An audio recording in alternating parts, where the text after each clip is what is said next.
첫 시간입니다. 첫 시간이 중요하죠. 네, 언제든 첫 시간이 중요한데 이 레위기의 그 첫 부분이 어떻게 시작되냐면 그 제사법으로 시작이 됩니다. 그래서 뭐 제사장 임시, 뭐 제사 관련된 게 10장까지 이어지고 그 이후에 뭐 정결법부터 시작해가지고 사회법까지 27장까지 이어집니다. 그래서 이 레위기 말씀을 해석한 것이 신명기가 됩니다.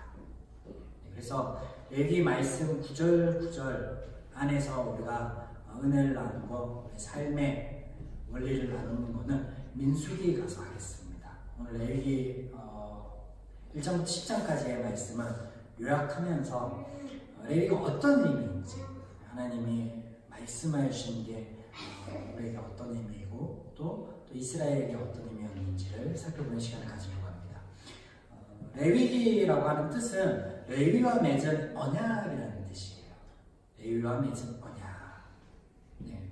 그래서 이 레위와 맺은 언약이라는 제목 자체가 좀 이상합니다.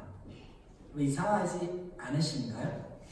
하나님께서 레위와 맺은 언약, 레위지파, 12지파 중에 레위지파랑 맺은 언약만 따로 이렇게 분류해 놓은 건가? 라고 할 수 있잖아요. 아닌가요? 히브리어 성경의 원래 이름은 뭐냐면 와이크라라고 해서 그리고 그가 부르셨다입니다. 이게 다른 이유가 뭐냐면 히브리 성경은 각 성경의 첫 서두를 가지고 와서 제목으로 삼습니다. 이를테면 창세기, 하나님이 태초에 천지를 창조하시니라, 이 구절을 가져와서 태초에가 제목이에요. 창세기는 어느 뜻 맞아요? 저희 성경에. 근데 대부분의 한글 성경의 제목은 그 앞구절을 따오는 게 아니라 전체적인 맥락이나 내용 안에서 또 중요한 부분에서 가져오는 경우가 많이 있습니다.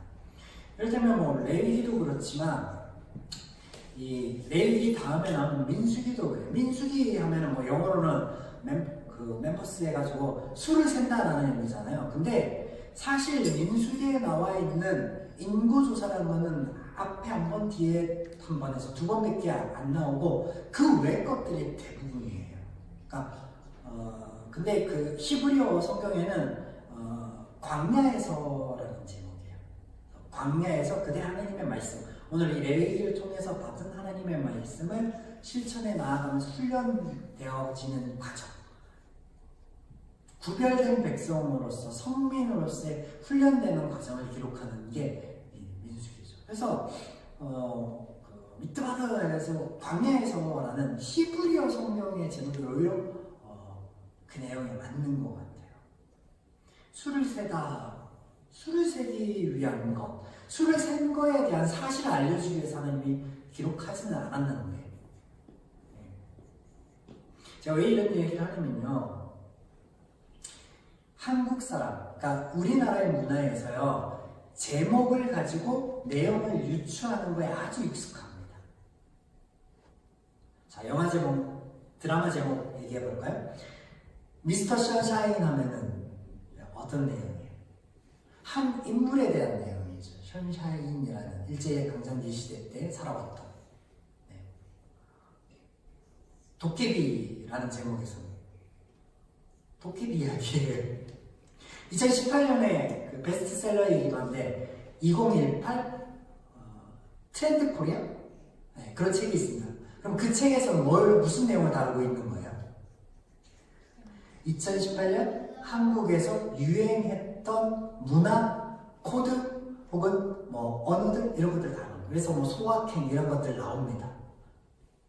네, 이런 거에 익숙해요. 우리가 익숙하니까 제목을 딱 들었을 때, 우리가 그 뭐 레위기, 민수기라는 이런 제목을 딱 들었을 때 그 제목에 현혹되면요, 하나님이 이스라엘의 그 수를 센 거를 기록한 게 무슨 의미가 있겠어요? 하나님께서 언약을 맺었다라는 거, 레위인과 언약을 맺었다라는 그 사실이 무슨 의미가 있겠어요? 레위인들 소개하기 위해서 하나님이 혹은 제사법을 소개하기 위해서 이걸 썼겠느냐라는 거. 아니에요. 성경 자체 우리가 뭐라고 하냐면 하나님이 계시라고 해요. 하나님을 알려주는 책이라고 해요. 제사법, 레위를 알려주고 이스라엘의 수를 센 걸 알려주기 위한 책이 아니에요. 그런 목소리로 쓴 책이 아예 아니라는 거예요. 한글 성경에 이런 제목들이 어디서 왔냐면 번역본에서 왔는데 70인역이라는 번역본에서 왔습니다. 그래서 제가 이걸 말씀드리는 거는요, 앞으로도 우리가 성경을 볼 때 염두에 둬야 될 부분이기 때문에 그래요. 성경을 볼 때 성경 제목에 현혹되지 말라는 거예요. 네. 그래서 숲을 봐라, 나무를 보지 말고. 그 얘기는 제가 간혹 성경 구절구절 나누면서 많이 하죠. 네. 자, 레위기 1장 1절에 보시면 하나님께서 모세를 부르시고 말씀하시는 것을 시작합니다. 그래서 모세를 불러서 하나님께서 말씀하신 것들이 1장 1절부터 27장까지 이어지는 거예요. 그러면 이것을 기록한 게 이 레위기인데 이게 배경이 되는 게 출애굽기 19장이에요. 레위기의 배경이 되는 게 출애굽기 19장이라고요. 19장에 어떤 일들이 있었는데 그 전후에 어떤 사건들이 있었는지 여러분 기억하십니까?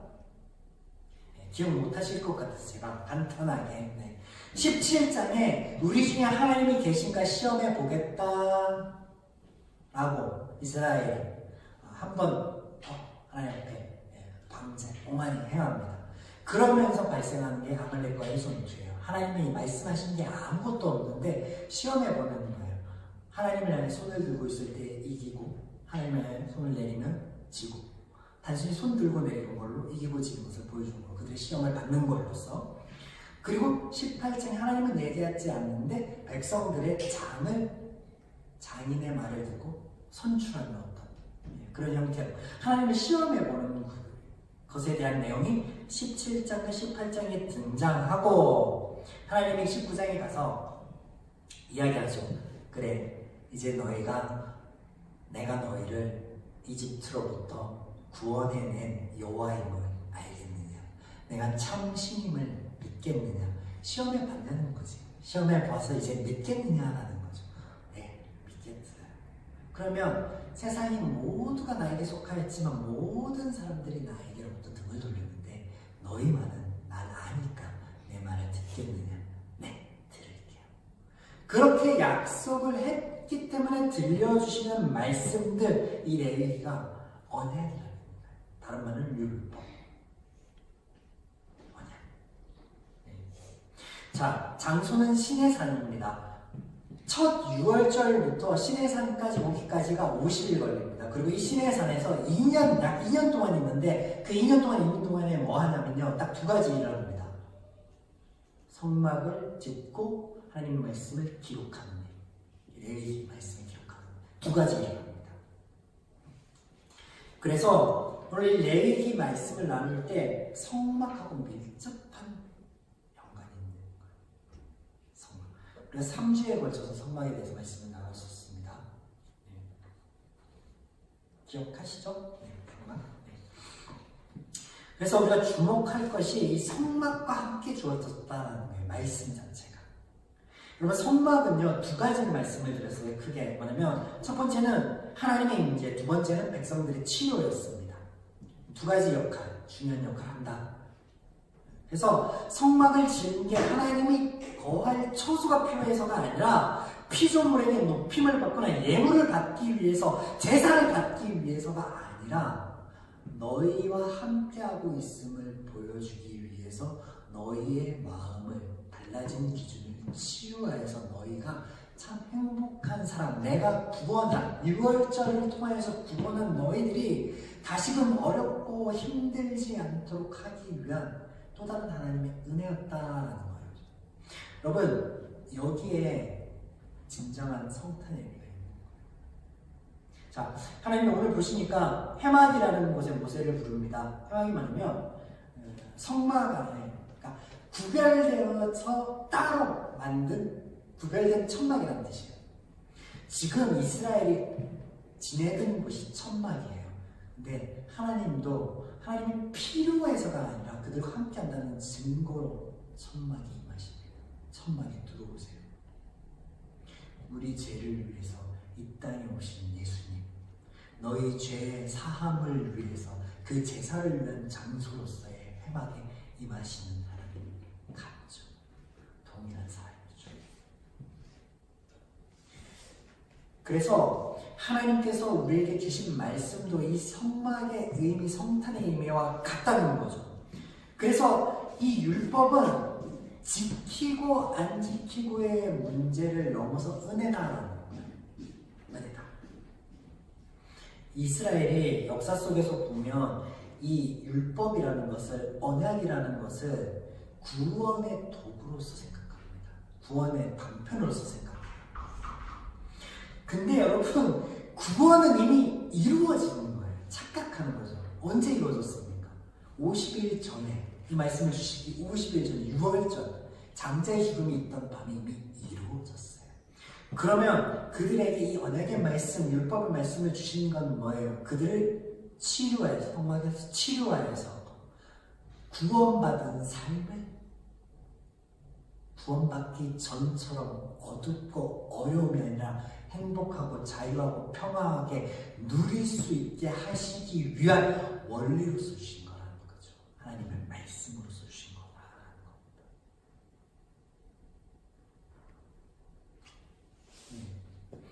그래서 레위기의 절반, 레위기의 시작이 뭐냐면요, 제사법.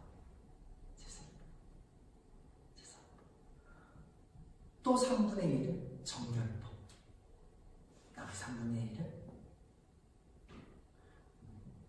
구별된 백성으로서의 보여야 할 마땅한 모습들. 3분의 2. 그렇게 구성되어 있어요. 하나님의 말씀.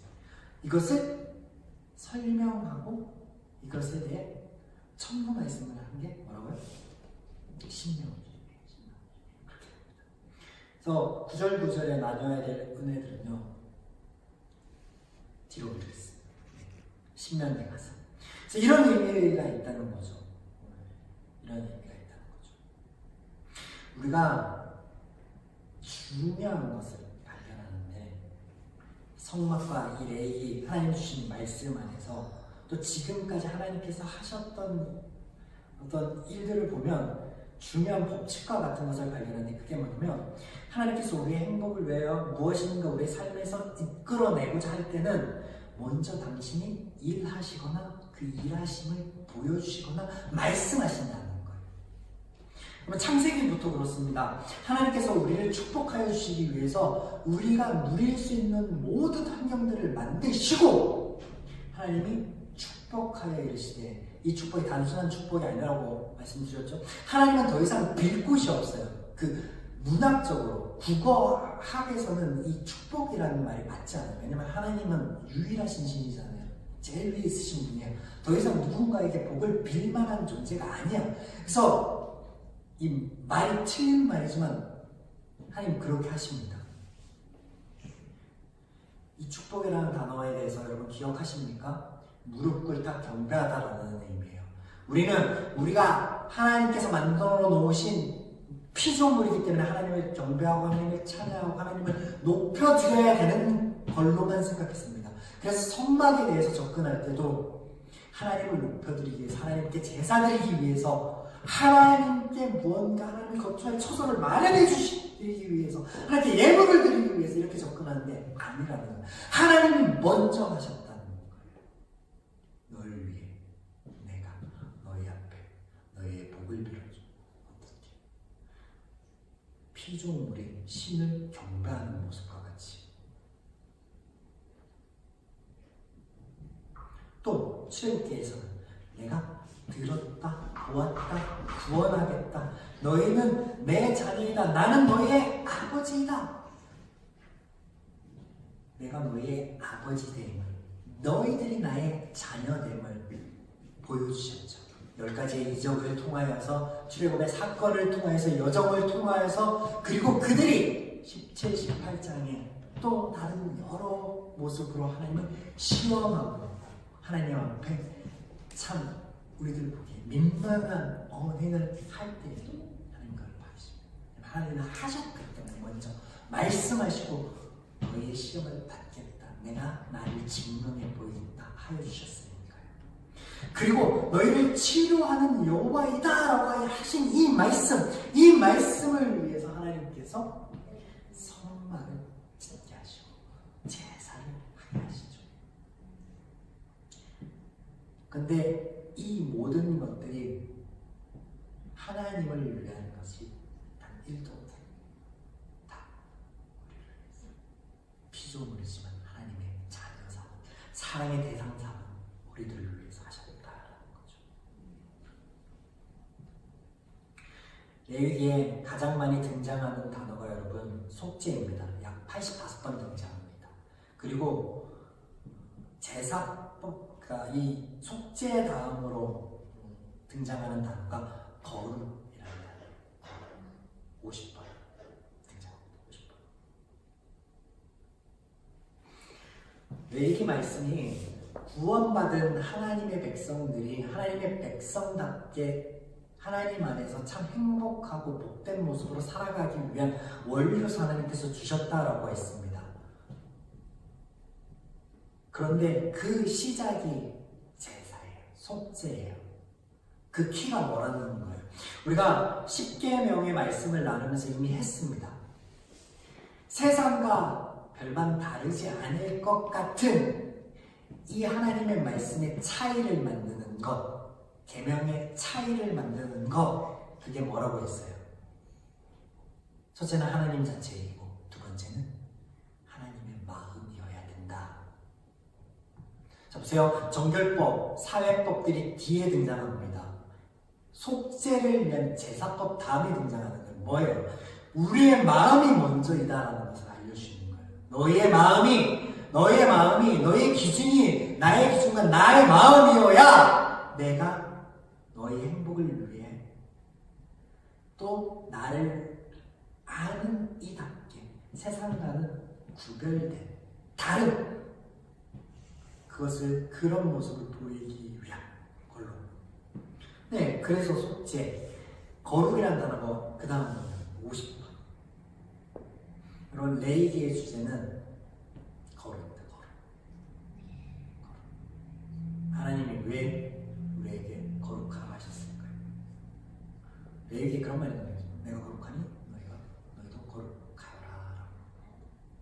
왜 거룩하라고 하실까요? 여러분, 속죄와 거룩의 공통점이 뭘까요? 많이 등장하는 속죄와 거룩의 공통점, 의미상의 공통점. 잘 모르시겠어요? 그러면 성도와 그리스도인 교회의 공통점은요?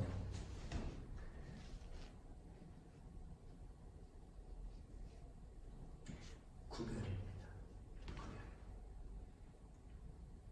성도, 거룩한 백성, 그리스도인, 하나님의 말씀을 쫓는 자들, 교회는요, 에클레시아, 세상 가운데 불러서 모임. 속죄는요, 세상과 다른 하나님의 마음의 기준을 가진 자들, 거룩, 구별. 이 모든 것들이 가리키는 단어가 뭐냐면 구별. 다르다라는 거예요. 여러분, 하나님의 자녀로서 무엇이 다릅니까? 무엇이 달라요? 하나님께서 이스라엘에게는 너희들은 무엇이 달라야 된다라고 이 말씀을 하여 주셨을까요? 구별됨이라는 주제를 가지고 오늘 처음 나눈 거는 1장부터 10장까지 제사법. 여러분, 제사가 예배입니까? 예배가 제사입니까? 창세기 할 때 했습니다. 맞다 아니다? 아니에요. 지금까지 했잖아요. 성막, 제사, 뭘 위한 거였어요?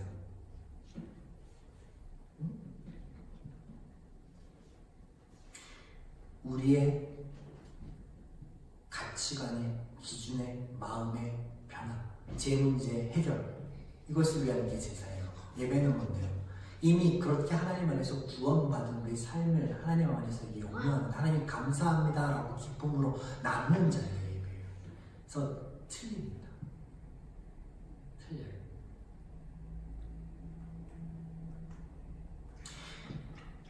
이 1장 1절부터 10장까지 등장하는 이 제사법 보면요, 이 제사법이 간단하지 않습니다. 되게 세밀하고 좀 번잡하다라고 말씀드릴 수도 있을 것 같아요. 직접 제물을 죽여야 되고, 흠 없는 것을 끌고 와야 되고, 매 절기마다 드려야 되고, 제사 드렸던 제물 중에 먹을 수 있는 것이 있고 없는 게 있고, 태워야 할 게 있고 버려야 할 게 있고 등등. 쉽지 않아요. 어려워요. 번잡해요. 제사의 종류도 많죠. 번제, 소제, 화목제, 속제제, 속건제. 또 이것을 행하는 거에 따라서 뭐 요제, 뭐 혹제, 또 있어요. 이게 복잡한 겁니다. 번잡해요. 이스라엘 백성들이 이것을 하나님 앞에 지키겠다라고 약속을 했는데 이걸 지키려고 했더니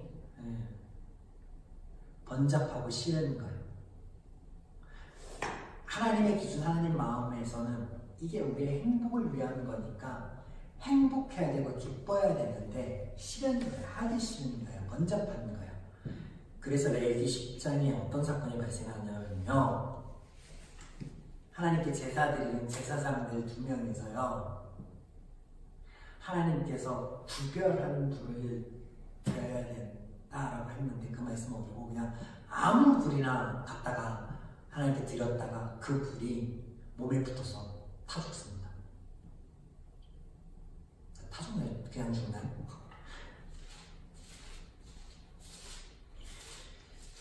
죽습니다. 이게 그냥 단순한 사건이 아니고 하나님의 말씀을 지키고 싶지 않는 죄인의 어떤 마음을 보여주는 사건으로 등장하는 거예요. 그래서 10장 9절에 보면 너와 네 자손들이 해막에 들어갈 때에는 포도주나 독주를 마시지 말라 하라고 말씀합니다. 이 말이 뭐냐면요, 죽었던 아론의 아들들 나답과 아비후가 하나님 앞에 불을 드릴 때 구별된 불을 안 드리고 술 취해가지고 그냥 아무 불이나 드리면 되지 뭐 그가 귀찮게 그냥 했다가 그 불에 불살라 죽는 거예요. 그들이 하나님 앞에 제사를 지내는 이 제사장으로서 술만 먹었겠습니까? 나중에 보면 이 제사장들이 하나님 앞에 범죄할 때 어떤 일들을 하냐면 재물을 마음대로 취하거나, 백성들이 하나님께 드렸던 이 재물을 마음대로 취하거나, 혹은 성전에서 봉사하던 아이들을 희롱하거나, 하나님 앞에 구별돼서 하나님께서 하라고 하신 말씀대로가 아니라 다르게 하거나, 이 세 개 중에 하나예요. 이거는 오늘날 예배 하나님의 은혜의 통로가 되는 이 목회자들이 하나님께 드려진 예물, 헌금을 마음대로 하는 거, 비자금을 만든다.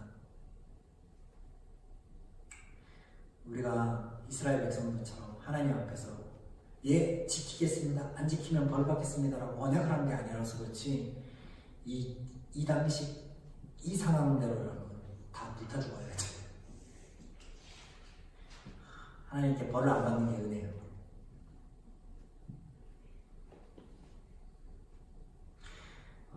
정리하면 1장부터 7장까지 제사법에 대해서 나오고, 8, 9장이 제사장의 위임식이에요. 10장에서 아론들의 아들들의 죄로 인해서 죽는 이야기가 나옵니다. 그래서 이 10장이 제사에 대한 건데,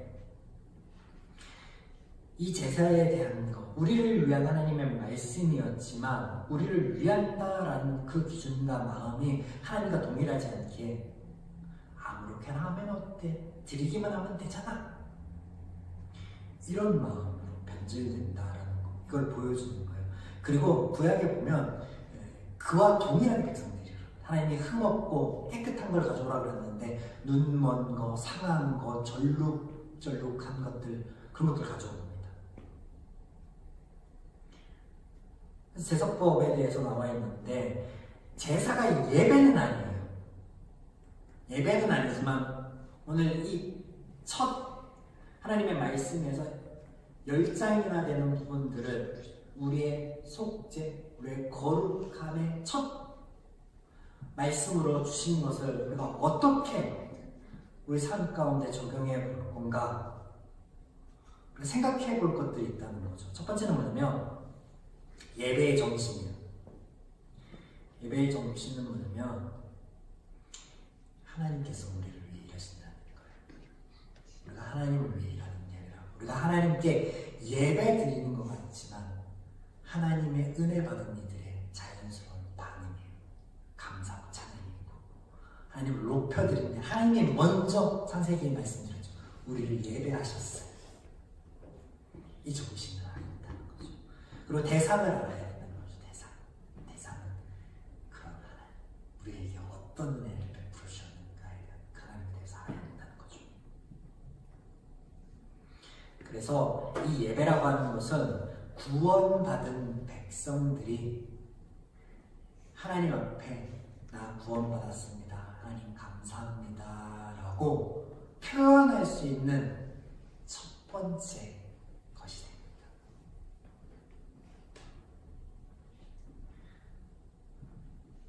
예배의 정신에서 오는 진정한 마음으로 표현하는 첫 번째 것. 예배를 드리지 않는다. 그리스도인이라고 할 수 있겠습니까?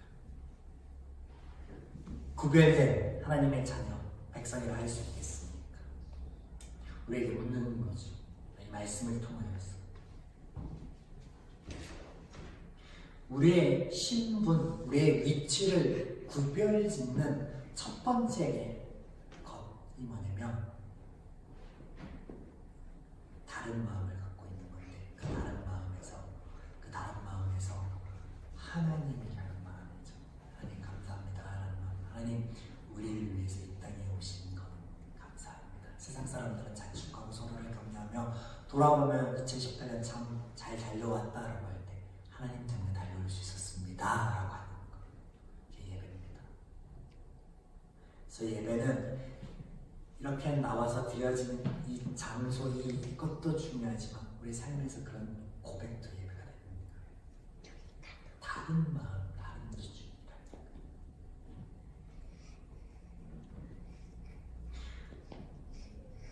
또 이렇게 드려지는 이 예배, 이 형식이 있는 이 예배, 이 장소, 이 시간을 통해서는요 우리가 하나님을 높여드리는 것 같지만 제가 여러 번 말씀드렸습니다. 사실 우리가 하나님께 다시 한번 은혜를 얻는 거예요. 이 시간을 통해서 하나님에 대해서 알게 되죠. 그 알게 된 하나님 때문에 믿음이 생기죠. 그 믿음이 우리 삶에서 요한 1세의 말씀 나눈 것처럼 4장의 말씀 나눈 것처럼 믿음이 우리 삶에서 승리를 가져다 준다라고 하신 것처럼 우리가 하나님 안에서 다른 기준, 다른 마음에서 행복한 삶을 구현해낼 수 있도록 자족하는 마음, 우리 지난주 나누면서 자족하는 마음을 가질 수 있도록 역동적인 그 힘과 능력이 이 장소, 선포된 하나님 말씀 안에서 듣는 하나님의 말씀 안에서 그 하나님께 받은 은혜를 나누는 그 시간을 통하여서 배가 되고 우리에게 은혜의 장.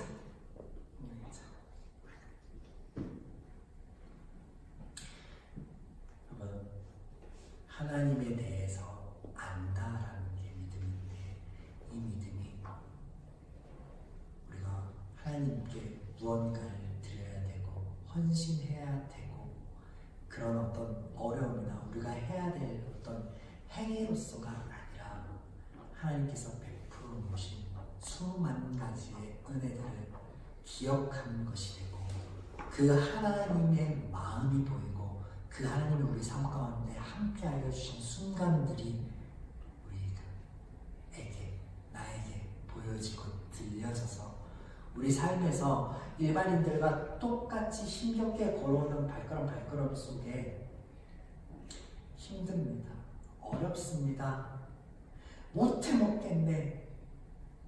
이게 아니라 하나님 어렵고 힘들었습니다. 그런데 오늘도 하나님 때문에 하루를 보내는군요. 감사합니다 라고 할 수 있는 고백으로 이어지기를, 그런 순간이기를, 그런 한 주이기를, 그런 남은